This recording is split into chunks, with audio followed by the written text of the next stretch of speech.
दोस्तों, आज की कहानी बे ऑफ बंगाल या बंगाल की खाड़ी से रिलेटेड जियोपॉलिटिक्स की है। बंगाल की खाड़ी सदियों से एक important zone of geopolitical rivalry रहा है। चोला एम्पायर का साउथ ईस्ट एशियन एक्सपीडिशन का दौर रहा हो या वर्ल्ड वॉर टू में ब्रिटिश एम्पायर और जापान के बीच वर्चस्व की लड़ाई, या फिर 1970s में बांग्लादेश लिबरेशन वॉर, हर दौर में बंगाल की खाड़ी एक इम्पॉर्टेंट थिएटर ऑफ वॉरफेयर रहा है। करंट सिनेरियो में भी बंगाल की खाड़ी का अपना जियोपॉलिटिकल इंपॉर्टेंस है और इसकी दो सबसे बड़ी वजह हैं। पहली वजह ये कि bay of Bengal South East Asia की फ्लरिशिंग इकोनॉमीज या एशियन टाइगर्स को साउथ एशिया और आगे मिडिल ईस्ट और यूरोप से जोड़ता है। और दूसरा ये कि एक राइजिंग चाइना के सस्टेनेंस के लिए बे ऑफ बंगाल की एज पर स्थित मलक्का स्ट्रेट बेहद ज़रूरी है।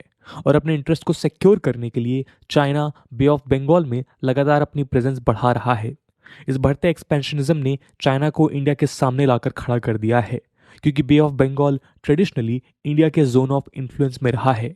ऊपर से बे ऑफ बंगाल इंडिया के होम वाटर्स का हिस्सा है, जिसके चलते वो इंडिया की सिक्योरिटी के लिए भी अहम है। आप ऐसे समझिए कि जिस तरह से चीन साउथ चाइना सी को अपनी सिक्योरिटी के लिए इंपॉर्टेंट मानता है, वैसे ही इंडिया के लिए बे ऑफ बंगाल भी बेहद इंपॉर्टेंट है। लेकिन सवाल यह है कि इन दोनों रीजनल पावर्स की राइवलरी के बीच आज बे ऑफ बंगाल पर सबसे ज्यादा दबदबा किसका है? क्या दुनिया की सेकेंड लार्जेस्ट इकोनॉमी और विशालकाय सेना के साथ अपनी ताकत का दम भरते हुए चाइना ये दावा कर सकता है कि बे ऑफ बंगाल पर वो रूल करता है, या फिर बे ऑफ बंगाल अभी भी चाइना के लिए सिर्फ एक सपना ही है? आज के वीडियो में हम इन्हीं सवालों का उत्तर ढूंढने की कोशिश करेंगे और समझेंगे कि who rules the Bay of Bengal, India और चाइना। चलिए सबसे पहले शुरुआत करते हैं बे ऑफ बंगाल में चाइनीज इंटरेस्ट से, जिसके चलते वो यहाँ अपना इन्फ्लुएंस लगातार बढ़ाने में लगा हुआ है। दोस्तों, चाइना आज अपनी असर्टिव फॉरेन पॉलिसी के तहत एक लुक साउथ स्ट्रेटजी को फॉलो कर रहा है, और ये स्ट्रेटजी ट्विन प्लान्स में देखी जा सकती है। पहला प्लान चाइना के वाइड स्प्रेड इंफ्रास्ट्रक्चर इन्वेस्टमेंट्स के रूप में है, जिसे हम बेल्ट एंड रोड इनिशिएटिव यानी कि BRI कहते हैं। और दूसरा प्लान है चाइनीज नेवल फोर्सेस का बे ऑफ बंगाल के वाटर्स में लगातार एक्सपेंशन। BRI की बात करें तो उसके तहत चीन पुरजोर तरीके से यह दावा करता है कि इंडियन ओशन और बे ऑफ बंगाल में उसके मैरीटाइम इंटरेस्ट केवल और केवल इकोनॉमिक हैं, उससे ज़्यादा कुछ भी नहीं। लेकिन पिछले एक दशक में हमने कई ऐसे इवेंट्स देखे हैं जो साफ करते हैं कि चाइना की कथनी और करनी में काफ़ी अंतर है। अगर कोई जियोपॉलिटिक्स को अच्छी तरह से समझता है तो ये जानता है कि इकोनॉमिक्स और जियोपॉलिटिकल इंटरेस्ट हमेशा एक दूसरे से अलग नहीं होते, बल्कि वो मोस्ट ऑफ द टाइम्स साथ में इंटरलिंक्ड या जुड़े होते हैं। और चाइना के केस में ये बेहद साफ है। चाइना आज एक एक्सपोर्ट ओरिएंटेड इकोनॉमी है और साथ में एक मैसिव मैन्युफैक्चरिंग सेंटर भी, जिसके चलते उसे फैक्ट्री ऑफ वर्ल्ड का ताज मिला हुआ है। आप जानते हैं कि किस तरह से आज हमारा देश भी चाइनीज गुड्स पर डिपेंडेंट है, बावजूद इसके कि हमारे देश में लगातार चाइनीज गुड्स को बॉयकॉट करने की बात होती रहती है। चाइनीज इकोनॉमी का ये नेचर उसके रीजनल हेजमनी के एम्बिशंस के लिए ज़रूरी है। इसके अलावा अगर बात करें चाइना की मैसिव मिलिट्री पावर की, तो वो खुद भी चाइनीज इकोनॉमिक राइज का ही एक बाई प्रोडक्ट है। ऐसे में ये साफ है कि किस तरह चाइनीज इकोनॉमी ही चाइनीज पावर और डोमिनेंस का सोर्स है, जिसे सेफगार्ड करना उसके लिए बेहद आवश्यक है। और यही वजह है कि चाइना के लिए बे ऑफ बंगाल काफ़ी क्रूशल है। अपनी मैसिव मैन्युफैक्चरिंग बेस्ड इकोनॉमी में प्रोड्यूस होने वाले गुड्स को विदेश में बेचना हो, या फिर अपनी इकोनॉमी को चलाने के लिए लगने वाले फ्यूल को मिडिल ईस्ट से इंपोर्ट करना हो, दोनों के लिए चाइना स्ट्रेट ऑफ मलक्का पर ओवर डिपेंडेंट है, जिसके रास्ते South China Sea Bay of Bengal से जुड़ता है। Malacca Strait Bay of Bengal के रास्ते चाइना को ऑयल रिच मिडिल ईस्ट और अफ्रीका के इमर्जिंग मार्केट से जोड़ता है। ऐसे में अगर मलक्का स्ट्रेट को चाइना ने सेफगार्ड नहीं किया और कॉन्फ्लिक्ट्स के वक्त इस स्ट्रेट में ब्लॉकेट्स हो गए, तो चाइनीज इकोनॉमी पूरी तरह से पैरालाइज हो सकती है। इसके अलावा चाइनीज इकोनॉमी अब ट्रांसफॉर्म भी हो रही है, जिसके चलते चाइना अपने इन्वेस्टमेंट्स को देश के बाहर एक्सपेंड कर रहा है BRI जैसे प्रोजेक्ट्स के थ्रू।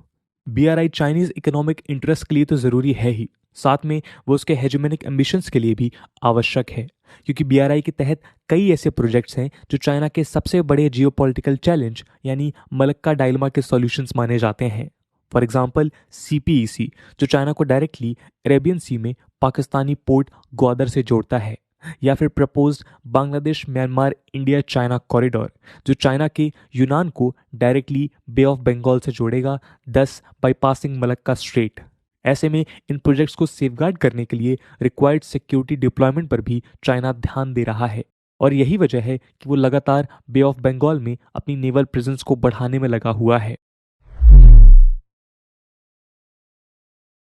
दोस्तों, बे ऑफ बंगाल में चाइनीज इकोनॉमिक, स्ट्रैटेजिक और सिक्योरिटी इंटरेस्ट के चलते ही पिछले 2-3 सालों में चाइनीज नेवी ने अपने वॉरशिप्स को इंडियन ओशन में डिप्लॉय करना शुरू कर दिया है।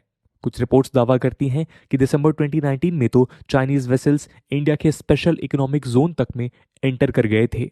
इंडियन ओशन इन जनरल और बे ऑफ बंगाल इन स्पेसिफिक में चाइनीज सबमरीन्स की बढ़ती प्रेजेंस की बात भी होती रही है, specially near the Andaman and Nicobar islands, जो इंडिया के रीजनल इंटेलिजेंस और मॉनिटरिंग ऑपरेशंस के लिए क्रिटिकल हैं।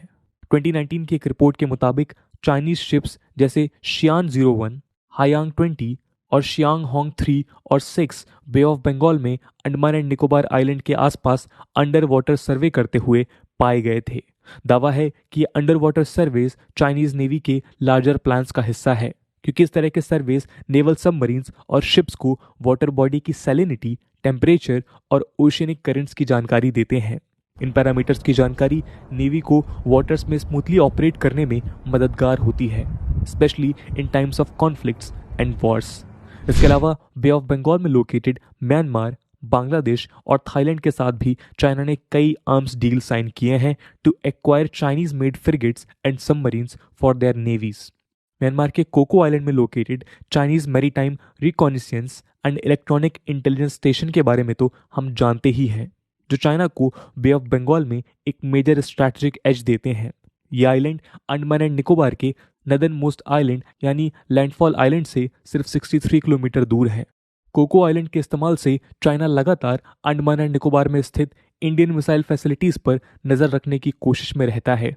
साथ में वो इंडियन नेवी के मूवमेंट्स पर भी नजर बनाए रखने के लिए इस आइलैंड फैसिलिटी का इस्तेमाल करता है। यहाँ से वो मलक्का स्ट्रेट से गुजरने वाले ट्रैफिक को भी मॉनिटर कर पाता है। इस नेवल प्रेजेंस के अलावा बीआरआई के तहत 21st century maritime silk road यानी कि एमएसआर के थ्रू भी चाइना आज बे ऑफ बंगाल में एक इंपॉर्टेंट इकोनॉमिक प्लेयर बना हुआ है। बीआरआई के तहत Bangladesh China India Myanmar economic corridor, जिसे BCI-MEC भी कहा जाता है, और China Indo China peninsula economic corridor आने वाले समय में चाइनीज मेनलैंड में स्थित यूनान प्रोविंस को रेल और रोड लाइंस के रास्ते सीधे साउथ एशिया से जोड़ेगा। इंडिया फिलहाल बीआरआई के अगेंस्ट है और इसलिए शी जिनपिंग ने नेशन स्पेसिफिक इकोनॉमिक कॉरिडोर्स भी प्रपोज किए हैं, जैसे चाइना म्यांमार इकोनॉमिक कॉरिडोर या CMAC। इसके अलावा चाइना आज कई ऑयल एंड गैस पाइपलाइंस में भी सिग्निफिकेंट इन्वेस्टमेंट्स कर रहा है, जो उसकी एनर्जी सिक्योरिटी को मलक्का पर कम डिपेंडेंट बनाएंगे।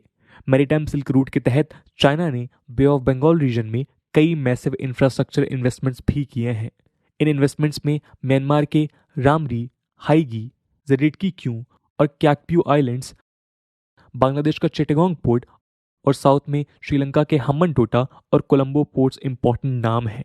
ये पोर्ट्स वैसे तो सिविलियन पोर्ट्स हैं, लेकिन एनालिस्ट का मानना है कि अपने सीक्रेटिव एग्रीमेंट के क्लॉजेस का इस्तेमाल कर चाइना इन आइलैंड में अपनी नेवल शिप्स को एक्सेस दिलाने के लिए तैयार है। डेड ट्रैप डिप्लोमेसी को इस्तेमाल कर चाइना ने जिस तरह से हम्बनटोटा पोर्ट को लीज में लिया है, उसकी कहानी तो हम सब जानते हैं। ये सारे इन्वेस्टमेंट्स और पोर्ट्स चाइना को लेवरेज देते हैं, जहां वो बे ऑफ बंगाल के क्रिटिकल सी लेन्स पर अपना दबदबा बना सकता है। ऊपर से साउथ एशियन गवर्नमेंट्स चाइना की फंड मोबिलाइजेशन पावर के कायल भी हैं, और इसीलिए उन्होंने चाइना के इन्वेस्टमेंट प्रोग्राम्स को मोस्टली वेलकम ही किया है। और ये बात भी चाइनीज इन्फ्लुएंस को दिखाती है। लेकिन इन सब के बावजूद भी क्या चाइना बे ऑफ बंगाल में इंडिया से आगे निकल गया है? चलिए देखते हैं। दोस्तों, इस बढ़ते चाइनीज प्रेजेंस के प्रति अवगत रहना एक बात है, लेकिन इसे ओवर हाइप करना दूसरी बात। इंडिया चाइनीज इंसर्कलमेंट स्ट्रेटजी से अवगत है और उसे काउंटर करने के कई प्लान्स बना रहा है। इस स्ट्रेटजी को हम डायमंड ऑफ नेकलेस स्ट्रेटजी का नाम भी देते हैं, जिसके तहत चाइना की तरह इंडिया भी श्रीलंका, बांग्लादेश, म्यांमार और इंडोनेशिया के साथ अपने रिश्ते इंप्रूव कर रहा है। श्रीलंका का ट्रिंकोमली हो या म्यांमार में कालादान प्रोजेक्ट और Sittwe port, India Myanmar Thailand trilateral highway हो या फिर इंडोनेशिया के सबांग पोर्ट में इंडिया को मिला एक्सेस, ये सब इंडिया के काउंटर इंसर्कलमेंट प्लान का हिस्सा है। ऊपर से इंडिया लगातार अंडमान एंड निकोबार आइलैंड में अपने डिफेंस एस्टैब्लिशमेंट को स्ट्रेंथन करने में लगा हुआ है। और तो और एक असर्टिव और राइजिंग चाइना ने जापान और यूएसए जैसे पावर्स को भी रिएक्ट करने में मजबूर कर दिया है। एक तरफ Japan Chinese sponsored infrastructure projects को काउंटर करने के लिए इंडिया के साथ पार्टनरशिप फॉर क्वालिटी इंफ्रास्ट्रक्चर के कोलैबोरेशंस कर रहा है, वहीं दूसरी ओर यूएसए इंडिया के साथ मिलकर मालाबार जैसी मिलिट्री एक्सरसाइजेज में नए एंथुसिज्म के साथ पार्टिसिपेट कर रहा है। लेकिन दोस्तों, कुछ एक्सपर्ट्स ये मानते हैं कि काउंटर इंसर्कलमेंट प्लान के बिना भी इंडिया के पास बे ऑफ बंगाल में एक अपर हैंड है जो इसे चाइना के सामने बेहद मजबूत बनाता है। और ऐसे में हम ये कह सकते हैं कि बे ऑफ बंगाल को अभी भी इंडिया ही रूल करता है। लेकिन कैसे, आइए देखते हैं। दोस्तों, red star over the Pacific के को ऑथर जेम्स होम्स के अनुसार बे ऑफ बंगाल और इंडियन ओशन में इंडिया एक clear cut geographical advantage enjoy करता है। इसलिए चाइना कितनी भी कोशिश कर ले, उसके लिए इंडिया को बे ऑफ बंगाल में मात दे पाना बिल्कुल आसान नहीं है। ये जियो स्पेशल एडवांटेज इसलिए है क्योंकि बे ऑफ बंगाल इंडिया के होम वाटर्स की तरह है, वैसे ही जैसे चाइना के लिए साउथ चाइना सी।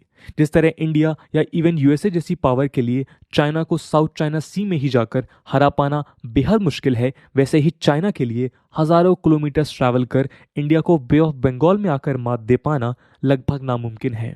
जेम्स होम्स कहते हैं,